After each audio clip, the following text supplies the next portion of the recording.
What is up guys? Welcome again to another episode of Door Gym. So magpo-full body quickie workout nga tayo for today. At syempre ilalagay ko pa rin dito yung mga workout na gagawin natin.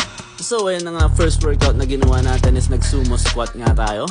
At ginawa natin yan for 10 reps and 3 sets. After natin mag-sumo squats, nag-incline dumbbell bench press naman tayo.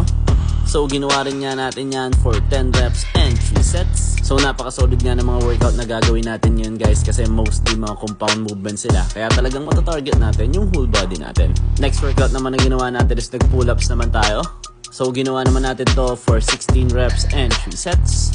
After nga natin mag-pull-ups, nag-deadlift naman tayo.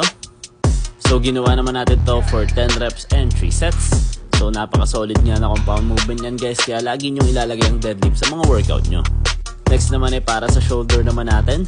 So nag-lateral raise nga tayo dyan at ginawa din natin yan for 10 reps and 3 sets. At dahil nga whole body pa rin tayo, syempre naglagay pa rin tayo ng workout para sa bicep natin.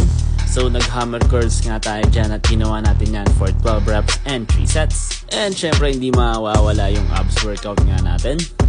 So nag-cable crunches tayo dyan at ginawa natin yan for 25 reps and 3 sets. And yun na nga yung mga workout natin for today. And syempre kung kailangan nyo pa rin ng mga gym equipments para sa mga home gym nyo, check nyo lang yung TikTok shop ko.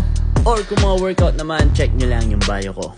Follow for more. Bye-bye!